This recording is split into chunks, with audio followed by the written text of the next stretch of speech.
Hi, welcome to the Rambling Chronic PK show. Going to do a very quick video this Sunday afternoon.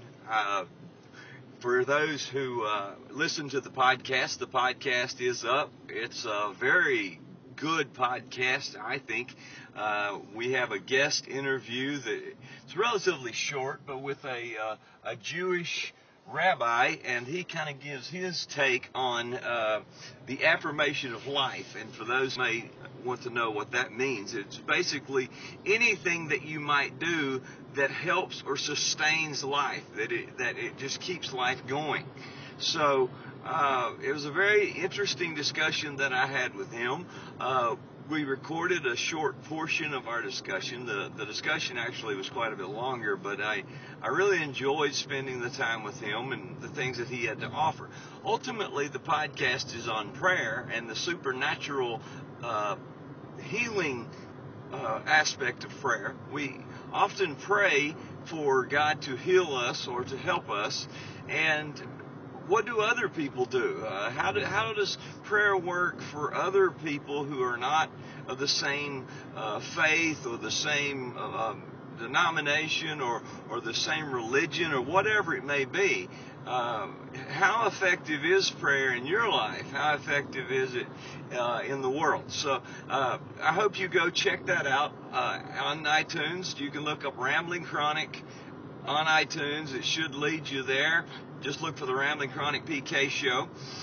You can go to the website, as always, www.ramblingchronicpk.com. It will have the links to iTunes over on the right-hand side, as well as you can listen to it straight from the site if you so choose.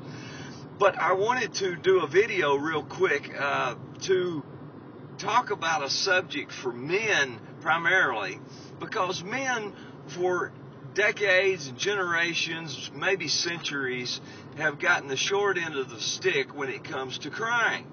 It's as if men are looked upon as weaker if they cry. I know I personally, when I feel pain, I often cry. If I feel emotional pain, I often cry.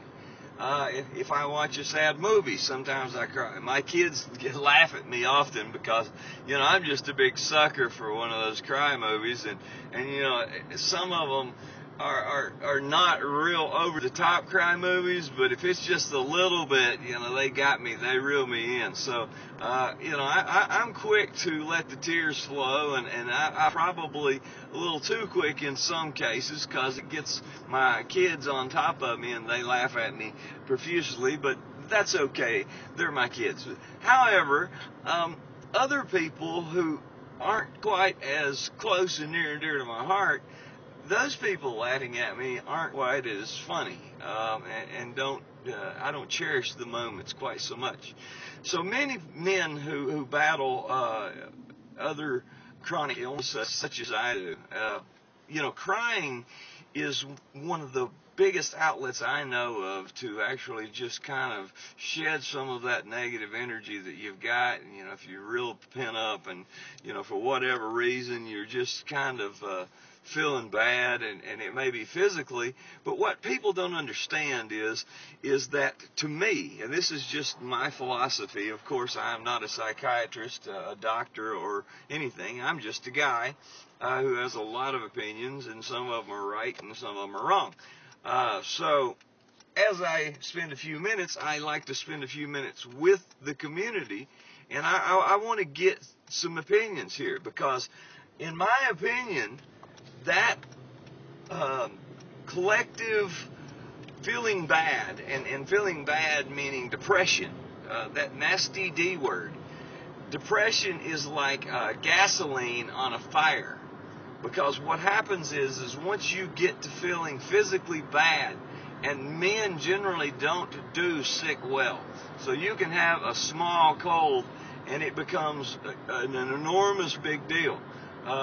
Women, they can have the flu and they'll turn the world upside down, but men, they tend to be a little bit more weenified when it comes to those types of things.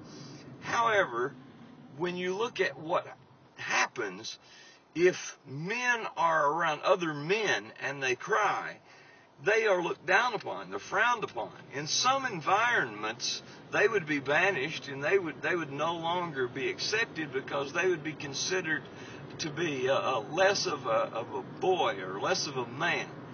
And I personally think that's tragic, and I'm not sure why or where that came from. But I'm just going to kind of finish this podcast, and I'm going to give you my permission to cry. Now that doesn't really mean anything because, of course, I don't live in your shoes. But I'm going to tell you, anyone who says it's not okay for you to cry is in essence saying you don't matter. Because if they say that, that means that your emotions, however strong they might be, you're not allowed to have that one to the point where they're going to make you cry. Because if they make you cry, then you're not the strong one, and therefore you need to be banished and discarded. That's the word I'm looking for, discarded. So I don't believe that you're worth being discarded. I believe you have value. And those tears are tears of value. They let you know that you are a human being and that your pain means something to you. And if it means something to you, it should mean something to the people around you. So if you see someone crying, I encourage you, go pat that person on the back. Have sympathy on that person. Feel for them. Say a kind word with them and try to help them through that moment. I don't care if they're a woman or if they're a man. Especially if you're a man and you go to another man and let them know, hey, look, it's okay. It's going to be okay, and we'll help you get through it. That's the way I would love to see men be everywhere.